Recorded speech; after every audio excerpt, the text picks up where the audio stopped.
Magandang umaga po sa inyong mga kapatid, sa mga anak ng Diyos na itinalaga niya para makapakinig ng audio na ito, na salita ng Diyos. Muli po ngayon ay araw ng Linggo, first day of the week in God's calendar. Meron po akong tinutukan dito, ayan, Judas 17, Apokalipsis, na mula 17 hanggang 21. Kung maliwanag po sa inyo yan, nababasa nyo po ba? Babasahin ko po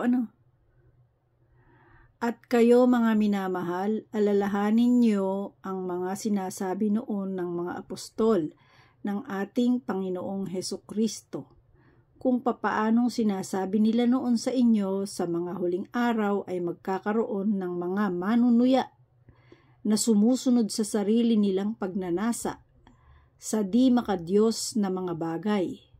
Sila ang mga nagpapasimula ng pagkakabahabahagi ng mga taong nagsisimula ng pagkakabahabahagi,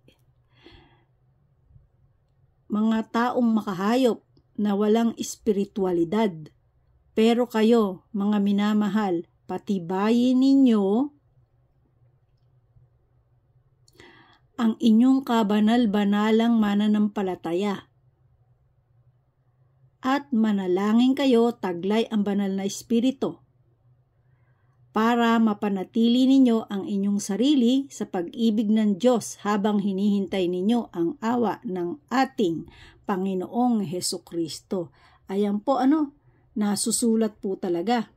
Nakasulat na tayo ay panatilihin natin ang ating sarili sa pag-ibig ng Diyos, kasama ang ating banal na espiritu na ipinadadala ng Diyos. Ayan po, ibinigay ko po sa inyo yan dahil para alam nyo rin na yan ay nakasulat.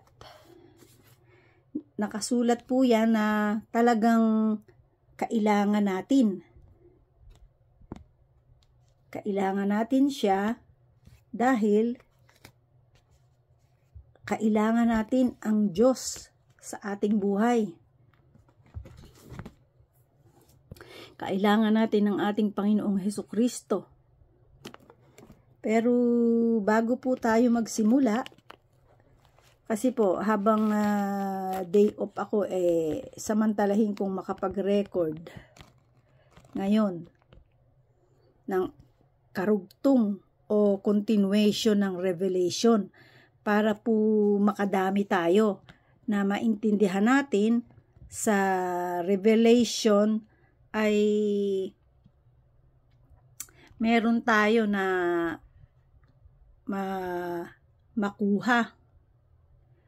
makuha ng ating pakay na karunungan na nagmumula sa Diyos. Ngayon po, ito pong aking babasahin ay nagmumula sa aklat ng ito pong binasa ko dati nung 3 days ago. Ang binasa ko po na revelasyon ng Panginoong Hesukristo kay San Juan. Maliwanag po yun. Revelasyon ng Panginoong Hesukristo kay San Juan. So ngayon po ay atin pong babasahin, pero bago tayo magbasa, nakakatuwa naman yung display ko, ano po? Removable. Okay. Tapos po, babasahin ko po yan. Subalit, kailangan natin na mag-pray muna para tayo samahan ng banal na espiritu. Katulad po nung nabanggit sa binasa ko, di po ba? Sabi po doon ay, panatilihin nyo ang banal na espiritu. Maliwanag po yun na nasusulat. Na katunayan lamang na tayo ay sinasamahan ng banal na espiritu sa pag-aaral ng ating ebanghelyo. Ebanghelyo na iyan po ay inaral ng ating Panginoong Hesukristo.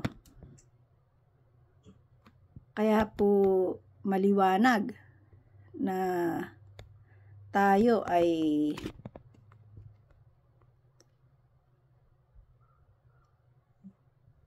pinangungunahan ng banal na espiritu. O sige po, tayo po muna ay magdasal. O Diyos Ama namin na sumasalangit, Diyos na buhay at dakila, Diyos ng aming mga ninunong si Abraham, Isaac at Jacob, at siya rin po namin kinikilalang Diyos. Kinikilala ko pong Diyos at ipinakikilala kong Diyos na buhay. Diyos na hindi nakikita, subalit kumikilos, sumasagot, nagpuprotek, nagsusuporta sa kanyang mga anak na naririto pa sa lupa sa kasalukuyan po ng panahong ito. Aming Diyos Ama, maraming salamat. Nawa po, nasaan man sila sa parte ng mundong ito, sa mga nakikinig, sa aking kabayan, sa aking mga kababayan na may lahing Pilipino, Tagalog, naway abutin mo po silang lahat ng iyong mapaghimalang kamay, mapagpalang kamay, at ningningan ng iyong maningning na mukha, abutin ng iyong mapagmahal at malaapoy na pagmamahal ng iyong mga mata, sapagkat alam po namin at naniniwala po kami ayon sa iyong ebanghelyo o sa iyong salita na ang iyong mata ay nasa lahat ng dako. Maraming pong salamat, Ama, at inaangkin po namin muli ang iyong presensya sa pamagitan ng iyong banal na espiritu na ang lahat naming maririnig mula sa iyong salita ay makatutulong sa amin, sa buhay namin, sa pangkasalukuyan, habang kami ay naghihintay sa pagdating ng aming nag-iisang Panginoon at tanging tagapagligtas na si Kristo Jesus. Pagpalain mo po, Ama, ang lahat ng makakapakinig. Ibigay mo po sa kanila ang kaliwanagan. Dumating nawa sa kanila ang iyong kaharian at maisabuhay nila ito sa pang-araw-araw nilang buhay. At ganun din po, anuman ang kanilang, kung mayroon man silang hinihiling, dinadala sa kanilang buhay, Ama, suportahan mo po sila at ipadala sa iyong mga anghel ang kanilang mga pangangailangan ng ayon sa iyong kalooban para sa kanilang buhay. Ito po, Ama, ang aking samot dalangin na itinataas ko po sa makapangyarihang pangalan ng iyong bugtong na anak, ang aming Panginoon at nag-iisang tagapagligtas na si Kristo Jesus. Muli po, nais ko po na naway ipakita mo rin sa kanila ang ibinabahagi ko pong buhay ikaw sa lahat ng sandali, sa lahat ng tumatawag sa iyo, sa lahat ng nagmamahal sa iyo. Ipakita mo rin po nawa sa kanila ang kung ano ang ipinakita mo sa akin, sa aking buhay, sa lahat ng tulong mo, sa lahat ng pagsagot mo, sa lahat ng pagkilos mo. Ito po ay napatunayan ko po ang iyong mga salita. Kaya po, Ama, sino man ang buong puso at talagang bukal sa puso na kanilang hinahanap ang iyong pagmamahal ang iyong kalooban. Nawa po ay ipaabot mo sa kanilang lahat. Ito po ang aming samot dalangin. At ngayon din po, pag-uumpisa ko po ng pagbasa ng continuation ng kapahayagan ng Panginoong Hesukristo sa pamagitan ng iyong mga anghel, ng iyong anghel na ipinaabot at ipinaalam sa Apostol Juan, ay muli po naming babasahin. At ayon po dito ay ang kapahayagang nagmumula sa Panginoong Hesus, ang iyong bugtong na anak na aming Panginoon, sa pamagitan ng aming apostol na si San Juan. Kaya po muli, Ama, inaangkin po namin ang iyong banal na Espiritu, tulungan mo po kami at mamagitan nawa po ang iyong banal na Espiritu upang maintindihan naming lahat ano man ang aming mapakikinggan. Sa lahat ng dako, lahat po ng nakikinig, ay pagkalooban mo po sila ng higit sa sapat na karunungan, katatagan, para maisabuhay nila ano man ang kanilang narinig mula sa iyong salita.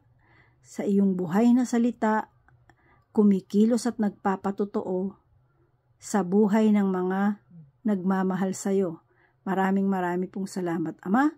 Ito po ang aking samot dalangin, ang aming samot dalangin, sa dakilang pangalan ng aming Panginoong Hesukristo.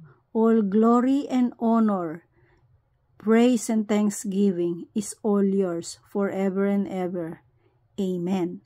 At ang lahat po ay magsabi ng Amen upang matanggap nating lalo ang lahat ng kabutihan, biyaya ng ating Diyos, kataas-taasan na sumasalangit. Ang ating nag-iisang Diyos Ama sa langit, ang Ama ng ating Panginoong Hesus, na nagsakripisyo sa atin upang tayo ay maligtas sa lahat ng mga gustong magbago ng buhay, sa lahat ng gustong humanap, kumilala sa Diyos, magpakumbaba sa Diyos. Ang ating pong daan ay ang ating nag-iisang Panginoong Hesukristo.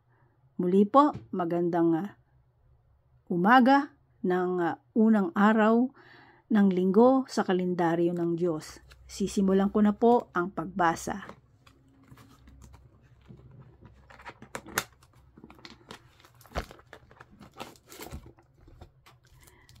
Pakikita ko lang po sa inyo ang aking Biblia. Ayan po ang aking Biblia. Kumukuti-kutitap. Ayan po. Ayan, luman-luma. Luman-luma na po yan. For almost yan, nabaha-baha na yan. For almost how many years na ba? 30 plus years na po. At ito po ay nabaha-baha na sa Pilipinas. Kaya po talagang daiji ko po ito, o talagang importante sa buhay ko po ito, dahil ito po ay parang isang kuweba na marami kang mahuhukay na kayamanang magagamit sa ating buhay. Ito na po, babasahin natin ang continuation. Nandito po tayo sa continuation ng ikatatlo. Kapitulo 3. Dito po sa Kapitulo 3, ang contents po nito ay ang sulat sa iglesia sa Sardis and ang sulat sa iglesia sa Philadelphia at ang sulat sa iglesia sa Laodicea. Ayan po. At pag po tayo binayayaan ng mabasa natin ito, pati kasama na ng mga sharing ng patutuo ko sa pagkilos ng Diyos sa aking buhay, na ibinibigay ko po sa inyo, at alam kong Ito po'y ginawa ng Diyos sa akin sa mahaba niyang pag-prepare sa akin para maipatunay ko sa inyo ang kanyang kabutihan at ang kanyang pagkilos. Ay tutuloy po tayo dito sa 4 na kapitulo. Ayan po. Na ito naman po ay nilalamanan ng pananambahan sa langit. Ang pananambahan sa langit at ang kasulatang nakalulon at ang kordero. Ayan po. Yan po ay Kapitulo 4, contents ng Kapitulo 4. Kaya po, pisahan ko na po magbasa. Ayan, nakikita nyo naman yung luma kong, natatanaw nyo naman po yung luma kong Biblia. Ano po? Ayan po, nilagay ko lang sa gilid. Kapatong po ng isa kong Biblia. Ito po, umpisahan ko na. Hayya lalahura hayya alla Yesu. Ang sulat sa iglesia sa Sardis. Isulat mo sa anghel ng iglesia sa Sardis. Ito ang sinasabi ng may 7 espiritu ng Diyos at may 7 bituin. Nalalaman ko ang ginagawa mo. Ipinalalagay kang buhay, ngunit ang totoo. Ikaw ay patay, gumising ka at pasiglahin mo ang mga bagay na nalalabi sa iyo ng di tuluyang mamatay. Nakikita kong hindi paganap ang mga nagagawa mo sa paningin ng aking Diyos. Alalahanin mo kung paano mong tinanggap ang mga aral ng iyong narinig. Isagawa mo ang mga yaon. Pagsisihan mo't talikdan ang iyong kasamaan. Kung hindi ka nagigising, paririyan ako gaya ng magnanakaw. Hindi mo malalaman ang oras ng aking pagdating. Gayunman, may ilan dyan sa Sardis na nag-iingat at napanatiling malinis ang kanilang damit, kaya't magiging kasama-sama ko silang nakasuot ng puti sapagkat sila'y karapat-dapat. Ang magtatagumpay ay daramtan din ng puti at hindi ko aalisin sa aklat ng buhay. Ang kanyang pangalan, kikilalanin ko siya sa harapan ng aking Ama at ng kanyang mga anghel. Kung may pandinig kayo, dinggin ninyo ang sinabi ng Espiritu sa mga iglesia. Ayan, maliwanag po. Sabi po dito ng Panginoong Hesus, kung may pandinig kayo, dinggin ninyo ang sinasabi ng Espiritu sa mga iglesia. Sinabi po ng Panginoong Hesus in behalf o sa pamagitan ni Apostol Juan na pinasasabi sa mga tao.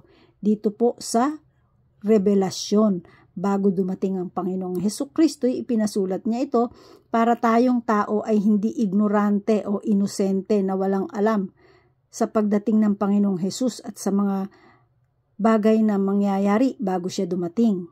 Ito po. Kaya po, kung kayo po'y nag-iisip, naririnig nyo po ba ito sa pagsisimba nyo na ipinapaalam sa inyo? Parang ako po kasi hindi ko narinig ito nung ako'y bata na elementary, high school, na ako po ay nasa simbahan pa po ako at naglilingkod din ako dahil ako estudyante po ng private school. Ang madre ay principal ko po at obispo po. Ngayon cardinal na po yata yung aming nagtayo ng school na yon. Kaya po ngayon sa mga pagsimba-simba nyo, tingnan nyo po kung naririnig nyo itong mga binabasa ko para maintindihan nyo kung sila'y tumutupad sa kanilang tungkulin na ipaalam sa tao kung ano ang dapat. Ayan po. Kaya po maliwanag na dito po sa mga binabasa ko sa mga iglesia, sulat sa iglesia, makikita nyo po kung ikukumpara nyo po sa inyong sarili kung nasaan ba kayo dito. Kung alin kayo rito. Ako po kasi nakita ko yung sarili ko dun sa sulat sa Epeso. Sa iglesia sa Epeso.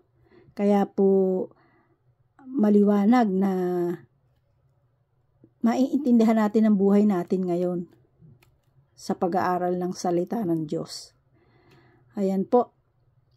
ang sabi dito po ng Panginoong Hesus, sinabi niya, alalahanin mo kung paano mong tinanggap ang mga aral ng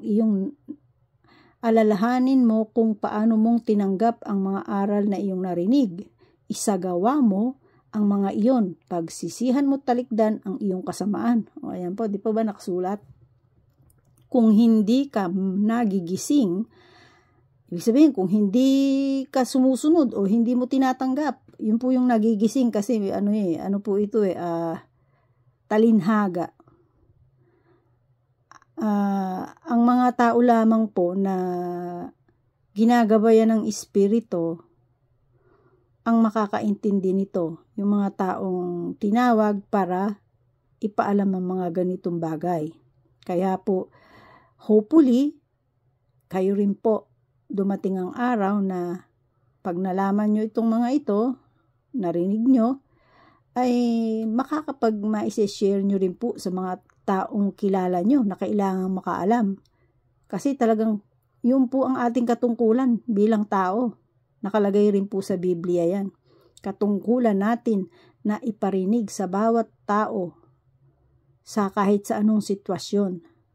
Kaya po hindi po yung mga sinasabi ng tamang katwiran, yung sinasabi ng iba na may time dyan, may time ganon. Pero ito po ay sasabihin depende sa sitwasyon.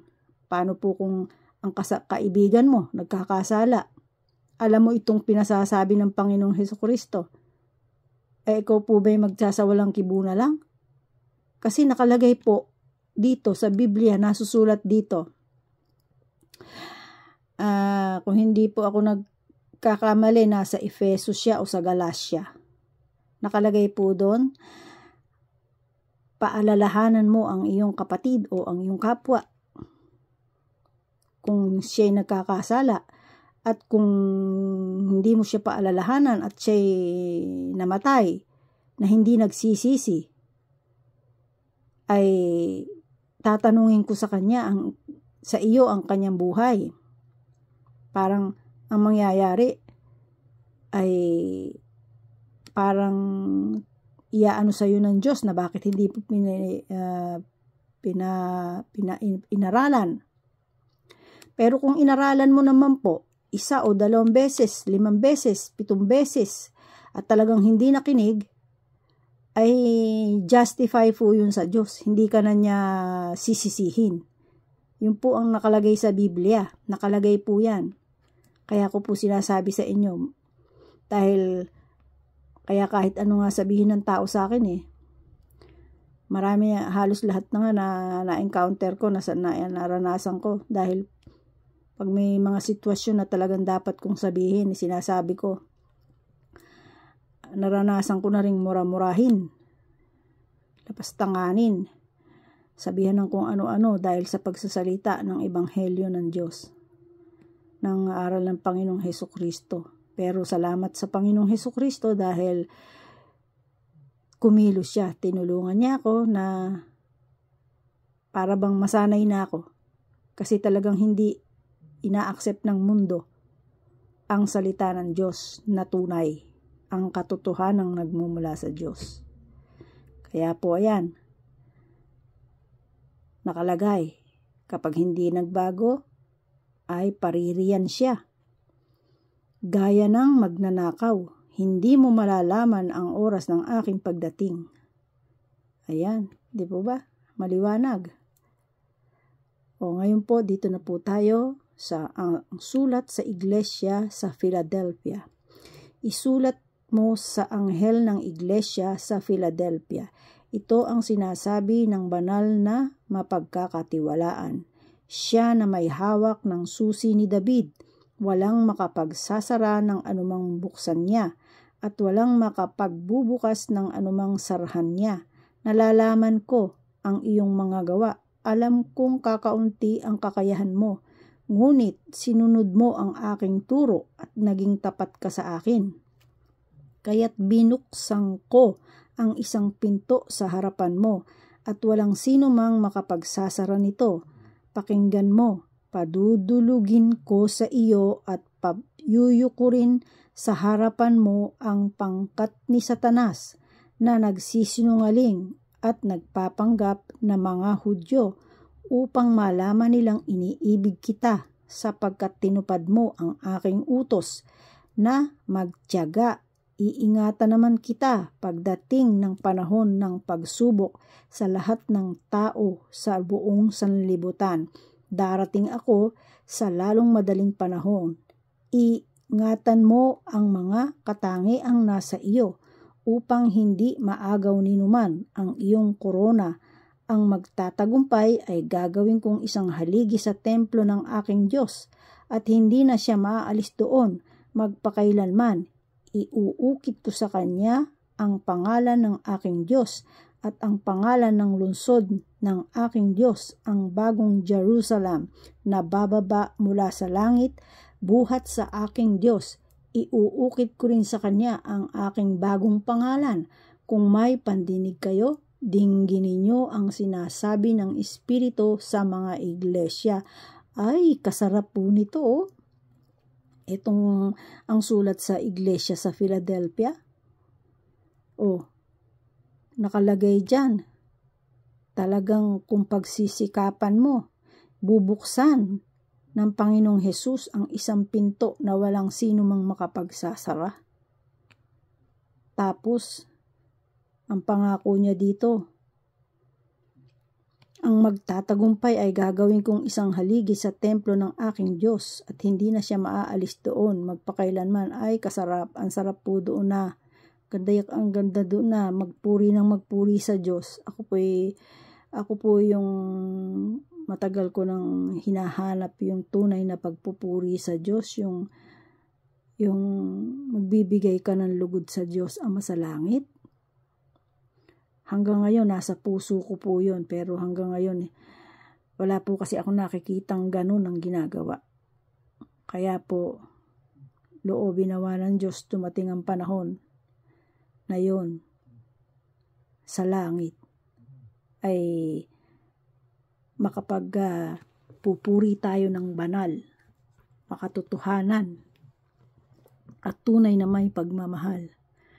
Ayan po lahat po naman dito nakasulat Ito po yung pahayag Dito, nandito pa lamang po tayo sa bungad. Ano po?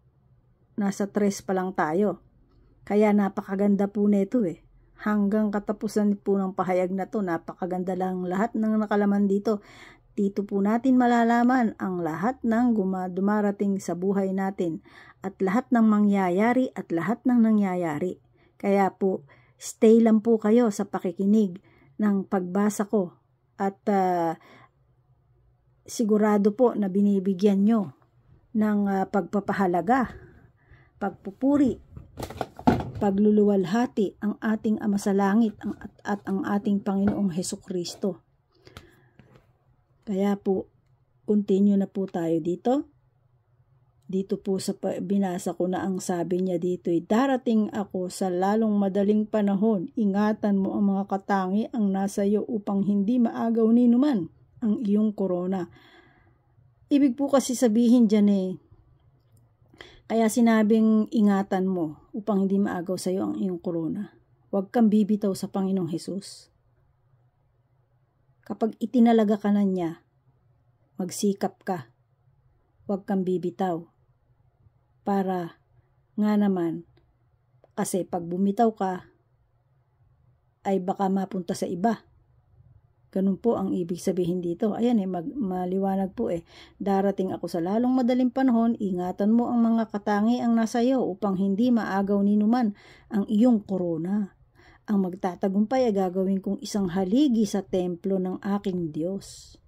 At hindi na siya maaaalis doon magpakailanman.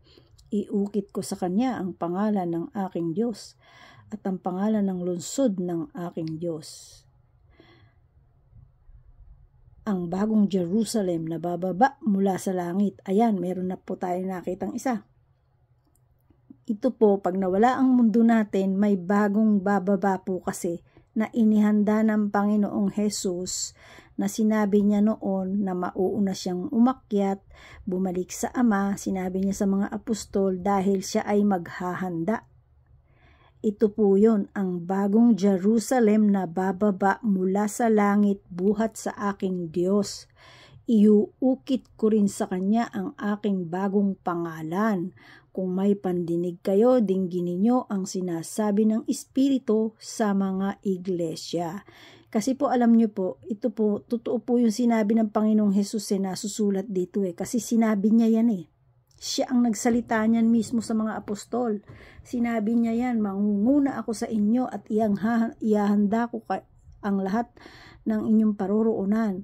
Yan po yung bagong langit, bagong lupa. Pagkatapos po na itong sistema na to, yun po yung sinasabi ng Panginoong Hesus. Marami lamang pong hindi naniniwala Kaya po pag naniwala kayo, napakaswerte nyo at napaka-blessed nyo.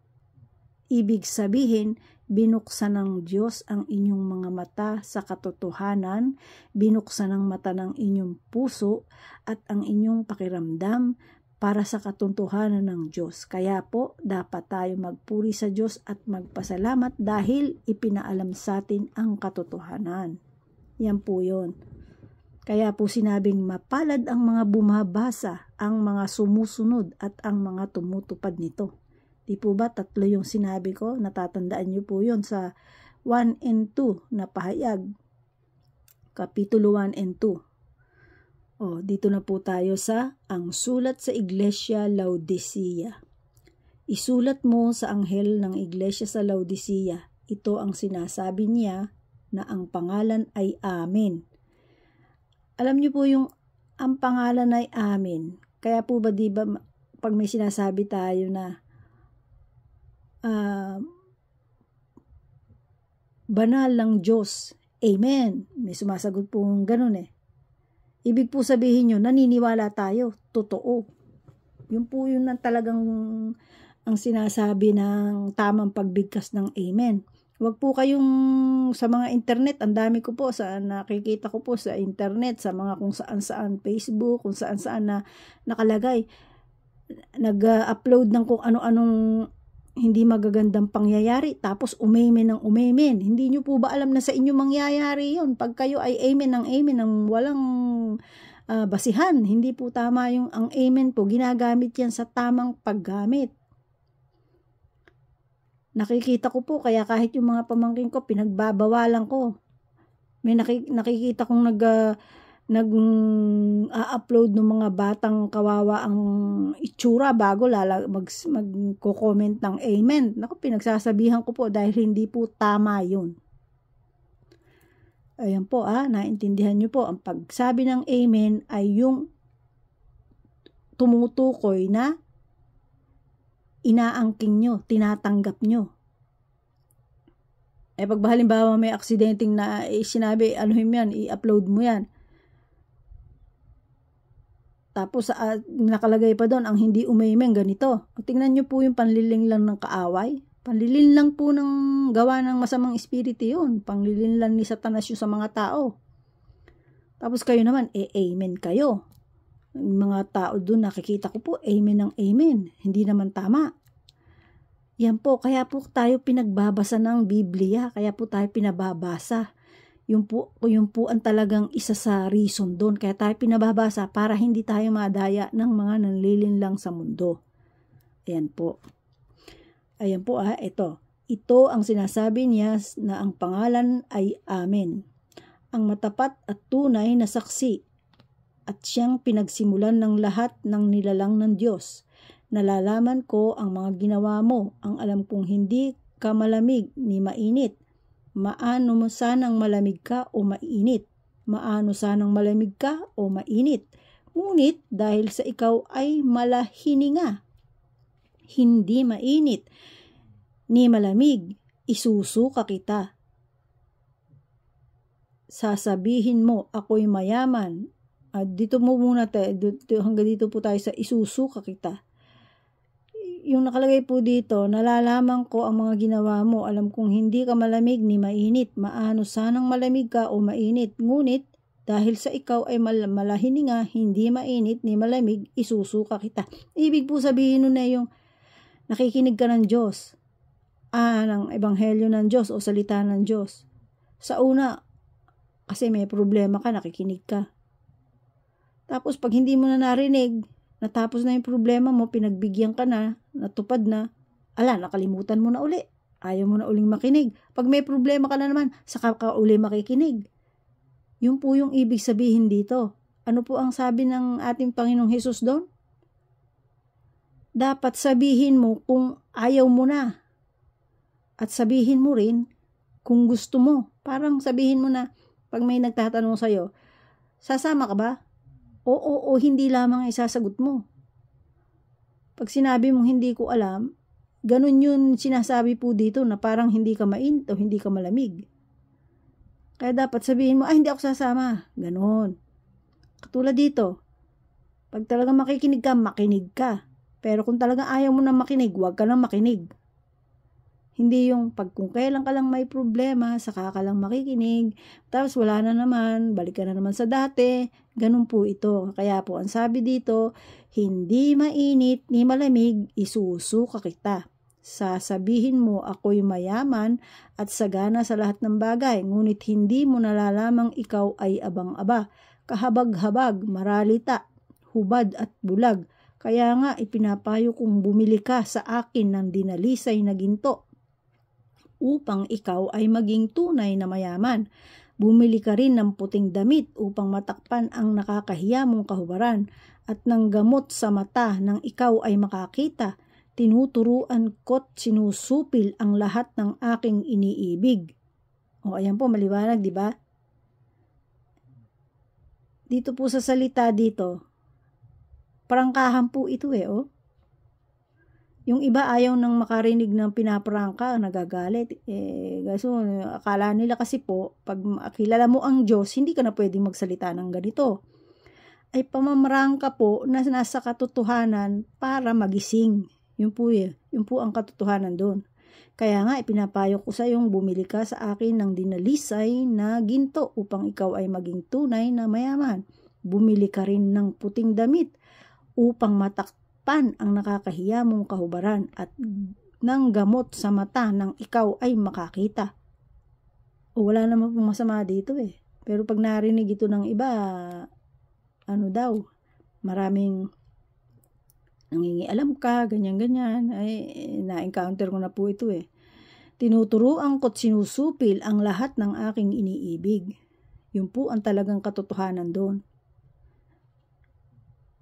Kaya nga, magsikap ka, pagsisihan mo't talikdan ang iyong kasalanan. Nakatayo ako sa labas ng pintuan at tumutuktok kung diringgin ninuman ang aking tinig. At buksan ng pinto, ako'y papasok sa kanyang tahanan at magkakasalo kaming kakain. Ang magtatagumpay ay uupong katabi ko sa aking luklukan, kung paanong ako'y nagtagumpay at nakaupo ngayon sa tabi ng aking ama sa kanyang luklukan. Ayan, napakaliwanag po ng salita dito. Talinhaga pa rin po ito Nakatayo ako sa labas ng pintuan, tumutuktok kung diringgin ninuman ang aking tinig, at bubuksan ang pinto, ako'y papasok sa kanyang tahanan. Yung pong nakatayo siya sa labas ng pintuan, ito po yung mga salitang inaral ng Panginoong Hesus na araw-araw nating naririnig kung saan-saan parte, kung saan-saan at kung ano-anong klaseng mga palabas sa TV, sa internet. Yung po mga salita ng Diyos na dumadaan, yun po yun. Ngayon, pag pinadaan mo lang sa mata mo, ibig sabihin, hindi ka nagbigay, lugod sa kanya, hindi mo siya pinapasok. Pero kung pinapasok mo siya, kada dadaan sa iyo na salita niya, yun po ang ibig sabihin nun, pinapapasok mo siya. Kada dadaan sa iyo na salita na at aral ng Panginoong Hesus, tinititigan mo, binabasa mo, pinag-aaralan mo, yun po yun, yung pagtanggap sa kanya. Patalinhaga po kasi ito. Hindi basta-basta kahit Tagalog maiintindihan mo. Kapag walang banal na espiritu, hindi natin ito maiintindihan. Iba ang magiging kahulugan. Kaya po ganyang kahalaga ang banal na espiritu na pinadala ng Ama at ng Panginoong Hesus para magbigay sa atin ng pagtuturo. tulong para tayo makaintindi. Ayan po, ang magtagumpay ay uupong katabi ko sa aking luklukan, kung paanong ako'y nagtagumpay at nakaupo ngayon sa tabi ng aking ama sa kanyang luklukan. O di po ba liwaliwanag na nakaupo ang ating Panginoong Hesus sa tabi ng kanyang ama? Dahil siya'y nakapagtagumpay na, meaning tapos na ang kanyang pagsasakripisyo. Kaya hindi na po tayo kailangan lumuhod-luhod sa mga nakapakong krus. Manalangin tayo sa loob ng kwarto natin. Lumuhod tayo. Dahil ang magpapala at makikinig sa atin ay ang Diyos na hindi nakikita.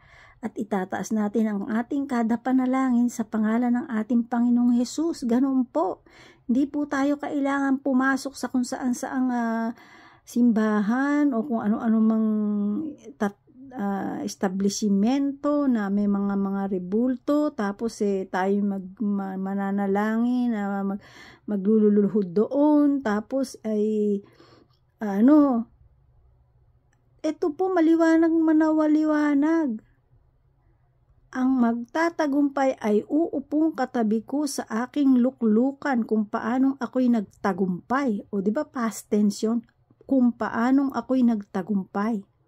At nakaupo ngayon sa tabi ng aking ama. At nakaupo siya ngayon, present, sa tabi ng aking ama sa kanyang luklukan in heaven. O di po ba?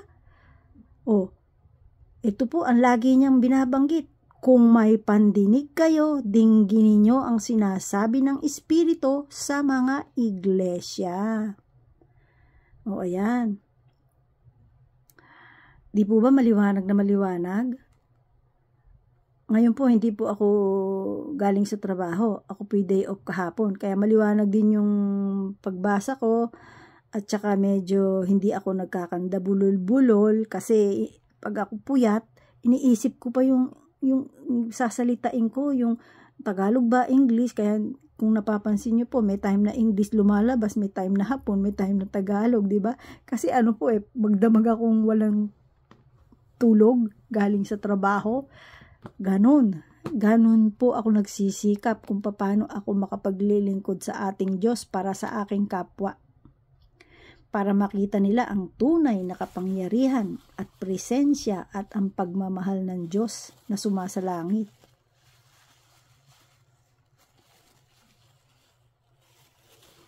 Ayan po. Eto na po tayo sa Kapitulo 4 o natapos po natin yung sulat sa 7 iglesia.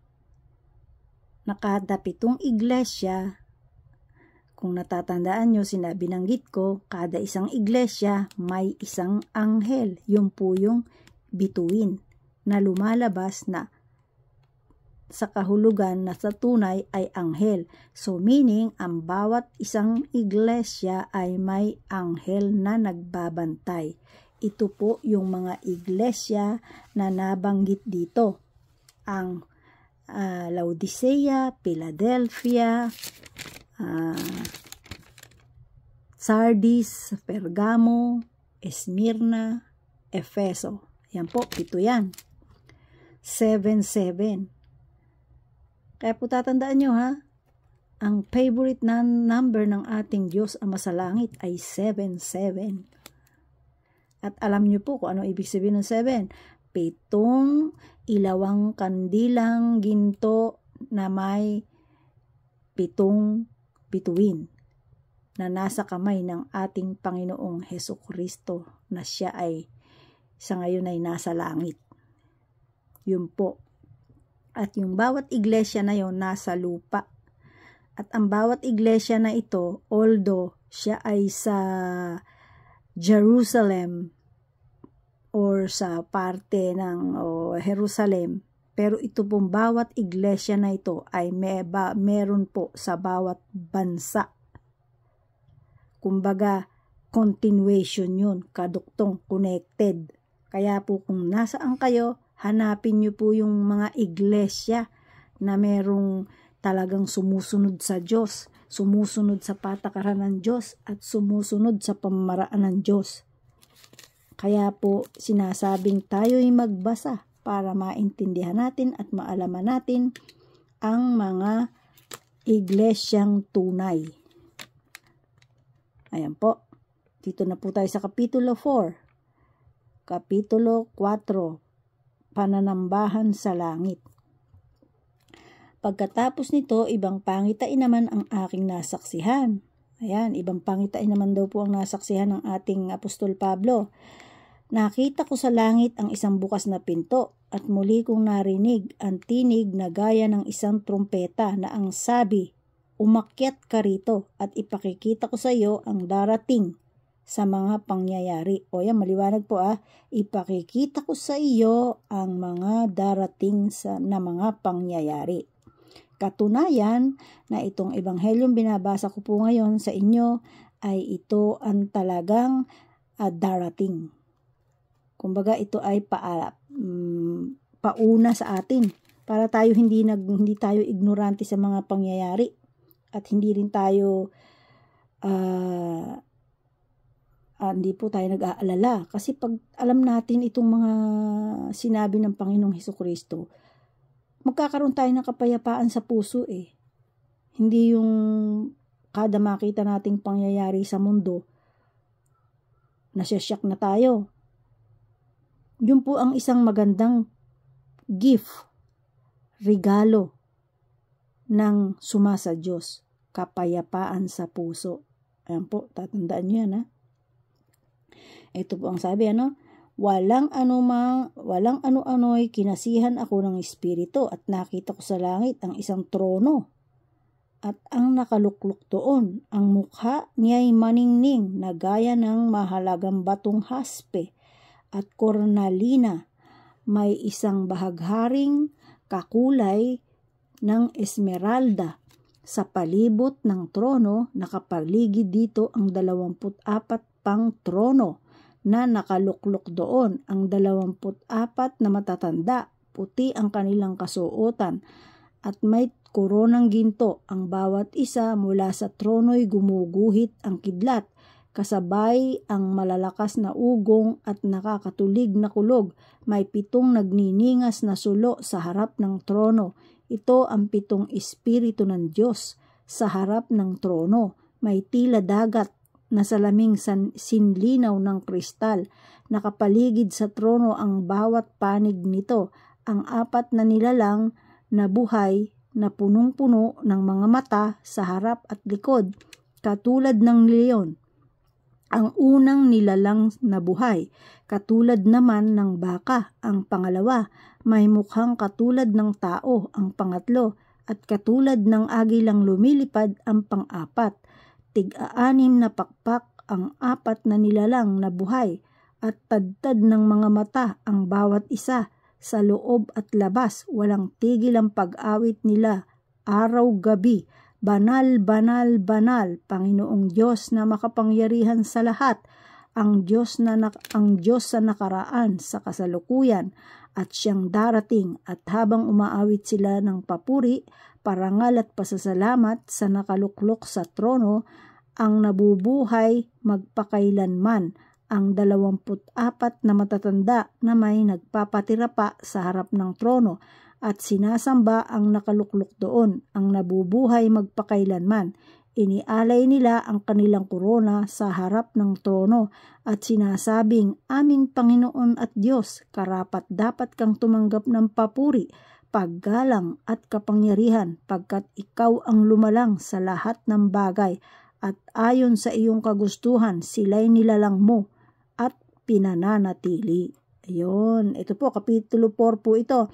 Binasa ko po, Kapitulo 4, 1 hanggang verse 1 hanggang 11. O ayan, tingnan nyo po. Ito pong 24 na matanda nito sa langit na yumukod at nagbigay galang sa ating Diyos Ama sa langit. Ito po yung mga napili ng Ama, yung karapat-dapat. Di ko lang po alam kung pero palagay ko po isa na dyan si Elijah, Isa na dyan si Enoch, yung pong mga tapat at yung mga talagang nakuha o napili ng Diyos noong panahon. Wala pa po tayo sa mundo. Napili ng Diyos na talagang nakita niya ang tunay na puso. Yung talagang maka-Diyos talaga. Na talagang nagmahal talaga sa Diyos. At saka tingnan nyo po ganda ang ganda sa langit. Ay may koronang ginto. Mula trono ay gumuguhit ang kidlat, kasabay ang malalakas na ugong at nakatutulig na kulog. May 7 nagniningas na sulo sa harap ng trono. Ito ang 7 espiritu ng Diyos. Imagine nyo po, 7 Spirit of God, 7 Spirit of our Supreme God the Father. O imagine nyo. At saka ang nakakasaya po dito yung ako po dati nung bata, takot ako sa kidlat, takot ako sa kulog. Pero nung malaman ko, ang Diyos pala pag nakakarinig kayo ng kulog, kidlat, ay pag nagsalita pala ang Diyos natin, pareho, ganun, kulog at kidlat. Yung sobra-sobra, ganun pala ang pagkilos ng ating Diyos Ama. May panahon na ganun siyang kumilos. Kaya tingnan nyo po yung may nakita ako sa YouTube na pinararangalan nila ang kaaway ng Diyos. Ewan ko po kung nakita nyo yon, napansin nyo yon. Ay talaga pong bumagsak ang kidlat at nagpaulan ng kidlat ang ating Diyos Ama sa langit, na ang ibig sabihin siya'y nagagalit. Nagagalit siya. Kaya nga po totoo yun Ganun ka ipaglalaban ng Diyos, ganun ka ipagtatanggol. Ganun kanya kahit walang nakakaalam. Pero siya nakikita niya lahat ang ginagawa ng mga tao sa kanyang mga pinili, sa kanyang mga anak, sa kanyang mga anak na nagmamahal sa kanya at sumusunod. Ganyan po ang ginagawa. Kaya po alam ninyo, ay experience ko po yan, proven ko po yan. Kasi ako po'y may pangyayaring pinahiya sa isang harapan ng karamihan. Sinalitaan ng kung ano-ano, without knowing kung ano talaga ang katotohanan, basta't nagsumbong lang sa kanya yung isang palasumbong. At ako po ngayon ay pinuntahan at sinermonan sa harapan ng tao. Ako naman po, nagtataka. Nakatingin lang ako po dun sa nanenermon sa akin. Tapos, basta tumatango lang ako sa kanya, tapos kung mali yung sinabi niya, nagbibigay ako ng reason ko, tapos dire-diretso siya ng kasisermon sa paligid ng marami, habang nakatayo rin ako. Maniwala po kayo sa totoo. Napakabuti ng Diyos. Ganun kanya ipagtatanggol.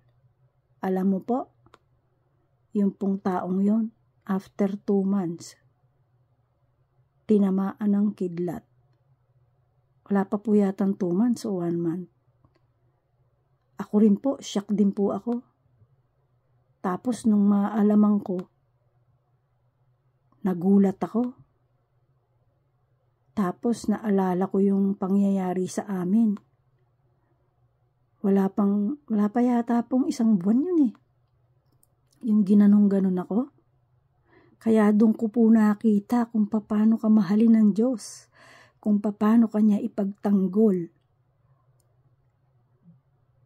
Ikaw lamang po at ang Diyos ang nakakaalam ng mga nararanasan mo. Kaya po tumatayo ako sa panig ng Diyos. Natunay siya, buhay at dakila, at ipapakita niya sa iyo kung gaano kanya kamahal kapag tunay na nagmamahal ka sa kanya. Naiiyak po ako kasi naalala ko lang. Alam niyo po, walang 1 buwan. Nabalitaan ko na lang po, tinamaan ng kidlat yung taong yun. Nung pong ginaganon niya ako sa harap ng maraming kasamahan ko, hindi po ako kumikibo. Tumatango lang ako dun sa ginawa niya. At nagre-reason ako kung bakit nangyari yun. Pero ang pinakadahilan po kasi nun pagod na pagod ako sa trabaho, umakyat ako. Pupunta ako sa locker ko. Kinuha ko po yung aking parang thermos na maliit. Uminom ako ng tubig. Tapos yung tagalinis na yon, aba, nagalit sa akin. Bakit daw ako umiinom doon? Yun lamang po ang reason nun, ang punot dulo. Tapos sinundan ako noon hanggang sa toilet. Sinabi po nung tagalinis na yun, tataka naman ako, tagalinis lang siya ha. Pero ganun siya kung talagang feeling may-ari ng Pati yung apron ko nakasabit. Sinabi niya, ay hindi to pwede dito, hindi pwede ganyan. Sabi ko po dun sa tagalinis, huwag kang makasigaw-sigaw sa akin, hindi mo ko kilala. At huwag kang masyadong mayabang dahil wala akong ginagawa sa yung masama. Sabi ko pong ganun. Kung may galit ka at kung may na-encounter kang hindi tama, huwag mo sa aking ibuntun. Yun lang po. Tapos bumaba na po ako after ko ng toilet. Nag-sharing ako ng katotohanan po Bumaba ako ng toilet. Pagbaba ko po ng toilet, nagdiretso na ako sa trabaho. Diretso uli. Tapos napansin ko po yung taong yun. Nakamasid sa akin. Hindi ko alam kung bakit. Sige po, diretso naman ako ng gawa. Tapos may nakitang butas para ako mapagsabihan. Yung pong butas na yun po kasi yung guwantes na tela. Hindi ako nagsuot ng guwantes na tela. Pero nagsuot ako ng dobling guwantes, triple pa nga yata. Yun, plastic at saka gomang guwantes. Kasi yung pong guwantes, sa hawak kami ng pagkain, so marumi, hindi ko po sinuot. Pero ako po ang everyday na nagpapaalala sa mga kasamahan ko magsuot ng guwantes kami. Kasi nga po makina yun na baka maipasok mo yung kamay mo, baka maputol. So kailangan may guwantes ka. So nakakita po ng butas yung taong yun, hindi niya niliwanag muna kung bakit, ganyan. Pero pinaliwanag ko po doon na kasi po marumi yung guwantes, sa hawak ako ng pagkain, kung gagawin ko yung gano'n. Kaya ora mismo nga po, pinakuha niya yung leader ng guwantes Binigyan ako ng bagong guwantes. Pero napahiya niya na ako sa buong tao. Kasi if you are a good leader and true leader, hindi mo kailangan ipahiya ang nasasakupan mo sa karamihan ng tao. Tawagin mo sa isang sulok, saka mo i-advise. At magtanong ka. Hindi basta-basta tatawagin mo, lalapitan mo lahat ng tao, tapos sisermonan mo. Nagkataong hindi niya ako kilala. May Diyos pala ako na nagtatanggol sa akin. Kaya po alam niyo po, lahat po hindi naman po sa tinatakot ko kayo lahat po ng taong umapi-api sa akin, kinutya-kutya ako. Mayroon pang isang nagsabi na, pa-Diyos-Diyos ka pa. Pakialamera ka naman. Yung pong pa-Diyos-Diyos kung pakialamera ka, ay meron pong lumapit sa akin na humingi sa akin ng advice para magsabi, dahil pag sila ang nag-usap, mag-aaway lang sila. So ako ang pumagitna. Ay dahil po doon ako'y pinagsabihan na pa-Diyos pa daw ako. Kinutya-kutya ako. Awa ng Diyos. Kasama po yun, wala na sa mundo. Kaya doon ko po nakita talaga kung paano ka mahalin ng Diyos. Kasi ang sabi niya, sumunod ka sa akin, ipagpatuloy mo ang mga ibinibiling ko sa'yo, inatang ko sa'yo. Kutyain ka man ng kahit sino, huwag kang gaganti. Sapagkat ang kaaway mo, ako ang makakaaway. Narito po yun sa pahayag ay sa Isaiah 58 yun Teka po't babasahin ko po sa inyo Isa po yun sa verse na gustong gusto ko at inspiradong ako. Isaiah 50.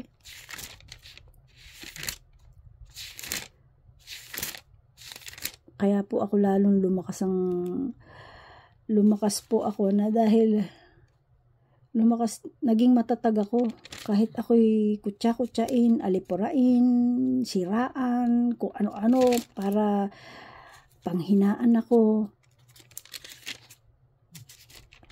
Pero po yun ang binigay na kasagutan sa akin ng Diyos 57 or 56, 16. Ito po ang nakalagay doon. Isaiah 57:16. Yung sabi niya dito po ay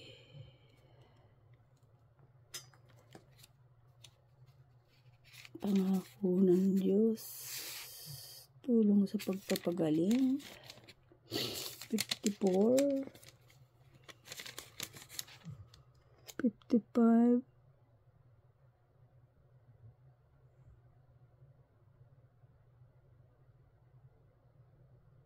Ayan, ito po. 54 po pala. 15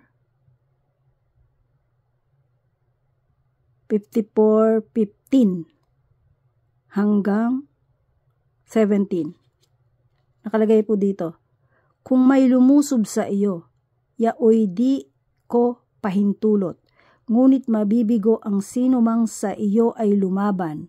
Ako ang lumikha ng mga panday na gumagawa ng mga sandata, at ang gumagamit sa sandatay ako rin at walang iba. Ngunit mula ngayon ay wala ng sandatang gagamitin sa iyo, at masasagot mo ang anumang ibintang sa iyo. Ang mga lingkod ko'y aking ipagtatanggol, at sila'y bibigyan ng pagtatagumpay. Ito ang sinabi ni Yahweh. Yan, tandaan nyo po yan. 15 pala. Lalagyan ko rin po ng tanda at ng aking mga kwan. May mga guhit naman na po siya, kaya lang dodoblihin ko. Yan. Narinig niyo po ang sabi ng Ama, sabi ng Diyos. Kung may lumusob sa iyo, yaoy di ko pahintulot, ngunit mabibigo ang sinumang sa iyo ay lumaban. Ako ang lumikha ng mga panday na gumagawa ng mga sandata, at ang gumagamit sa sandatay ako rin at walang iba. Ngunit mula ngayon ay wala ng sandatang gagamitin sa iyo, at masasagot mo ang anumang ibintang sa iyo. Ang mga lingkod ko'y aking ipagtatanggol, at sila'y bibigyan ng pagtatagumpay. Ito ang sabi ni Yahweh. Yahweh po, yung pangalan ng ating Diyos Ama sa salitang Hebreo. Ayan po. Kaya po, nakita niyo po kung gaano kabuti ang Ama sa mga taong sumusunod sa Kanya. Kaya po tayo, huwag tayong mag-alala kung susunod tayo sa ating Diyos Ama sa langit. O ayan po, tuloy na po natin ito. Dito po sa kapitulo 4 po, uulitin ko lang ang kapitulo 4. Binasa ko po yung kapitulo 3 and 4. So, ayan po. At sobra na po ang ating oras. Uulitin ko lang po yung kapitulo 4. Pagkatapos nito, ibang pangitain naman ang aking nasaksihan. Nakita ko sa langit ang bukas na pinto, at muli kong narinig ang tinig na gaya ng isang tumpeta. trumpeta. At ang sabi, umakyat ka rito at ipakikita ko sa iyo ang darating sa mga pangyayari. Walang ano-ano'y kinasihan ako ng Espiritu at nakita ko sa langit ang isang trono. At ang nakaluklok doon, ang mukha niya ay maningning na gaya ng mahalagang batong haspe at kornalina. May isang bahagharing kakulay ng esmeralda sa palibot ng trono. Nakapaligid dito ang 24 pang trono na nakaluklok doon. Ang 24 na matatanda. Puti ang kanilang kasuutan at may koronang ginto ang bawat isa. Mula sa trono'y gumuguhit ang kidlat kasama ang malalakas na ugong at nakatutulig na kulog. May 7 nagniningas na sulo sa harap ng trono. Ito ang 7 espiritu ng Diyos. Sa harap ng trono may tila dagat na salaming sinlinaw ng kristal. Nakapaligid sa trono sa bawat panig nito ang 4 na nilalang na buhay na punong-puno ng mga mata sa harap at likod. Katulad ng leon, ang unang nilalang ang nabuhay, katulad naman ng baka ang pangalawa, may mukhang katulad ng tao ang pangatlo, at katulad ng agilang lumilipad ang pang-4. 6 na pakpak ang 4 na nilalang na buhay, at tadtad ng mga mata ang bawat isa. Sa loob at labas, walang tigil ang pag-awit nila araw-gabi. Banal, banal, banal, Panginoong Diyos na makapangyarihan sa lahat, ang Diyos sa nakaraan, sa kasalukuyan at siyang darating. At habang umaawit sila ng papuri, parangal at pasasalamat sa nakaluklok sa trono, ang nabubuhay magpakailanman. Ang 24 na matatanda na may nagpatira pa sa harap ng trono at sinasamba ang nakaluklok doon. Ang nabubuhay magpakailanman. Iniaalay nila ang kanilang korona sa harap ng trono at sinasabing, Aming Panginoon at Diyos, karapat-dapat kang tumanggap ng papuri, paggalang at kapangyarihan, pagkat ikaw ang lumalang sa lahat ng bagay. At ayon sa iyong kagustuhan, sila'y nilalang mo at pinananatili. Ayan po. Ano po tayo? Tatapusin ko po muna dito ito at continuation po natin sa susunod hanggang 4 po yan. Kapitulo 4 ang tinapos ko po. At yan po yung mga pangyayari sa langit. Pangyayari na po sa langit yan. Ito po. Kaya po makikita natin dito sa pahayag ng ating Panginoong Hesus kay Apostol Juan yung mangyayari sa lupa, nangyayari sa langit. Yan po. Kaya po napakasarap basahin ang salita ng ating Diyos Ama sa langit. O, tingnan nyo. Pakikita ko sa inyo ang aking Biblia. O, ayan o. Kita nyo ba yan? Dati ko pa po yan binasa, kaya yung mga tanda ko na yan, matagal na yan. Kaya ngayon, ibinabasa ko sa inyo para hindi tayo ignorante sa mga pangyayari sa atin sa buhay natin ngayon at sa nangyayari sa langit at mangyayari pa sa langit at sa lupa. Kaya po, ngayon, napakasalamat sa Diyos ating napag-usapan. Mayroon akong buhay na patutuo sa inyo kung paano kumilos ang Diyos. Kaya po, nakita nyo po kung gaano ako ka-eager magpatunay na buhay ang ating Diyos. Kaya nga sabi niya, ang nagmamahal sa Kanya ay walang kahit sino ang pupwedeng gumalaw. Kaya sapagkat ang ating Diyos po, kapag ang ating Diyos nakita niyang mahal mo siya, sinusunod mo siya, at ginagawa mo ang katungkulan mo bilang tao na nilikha niya, ganun ka po niya pahalagahan, pangangalagaan, at inyong sambahayan. Ayan po, tatandaan po natin yan. Kaya po muli, mga kapatid, maraming salamat sa pagsasalo natin at naway ito'y makatulong sa inyong buhay sa araw-araw. At muli po, magpasalamat tayo. O Diyos aming Ama sa langit, Diyos na buhay at dakila, Diyos na aming our Father God Jehovah, our Yahweh El Shaddai. Maraming salamat po sa pangalan ng aming Panginoong Hesus. Maraming salamat po sa aming pagkaing hindi nasisira na aming napagsaluhan, pagkain ng aming kaluluwa para sa aming katatagan, para sa aming buhay na hinaharap pa sa mundong ito. Maraming salamat po, Ama, at nananalig kami na palagi kang nakatanaw, nakaprotekta sa amin, sumusuporta. Sa pangalan ng aming Panginoong Hesukristo ay pinasasalamat po namin ang iyong tunay at walang hanggang pagmamahal. Kasama ng banal na Espiritu, maraming salamat po sa aming mga natutunan. All glory and honor is all yours, Almighty Father God. We love you. We love you, Father God, Jehovah, our Yahweh El Shaddai. We love you, Jesus Christ. We love you, Holy Spirit. Maraming salamat po. To God be the glory.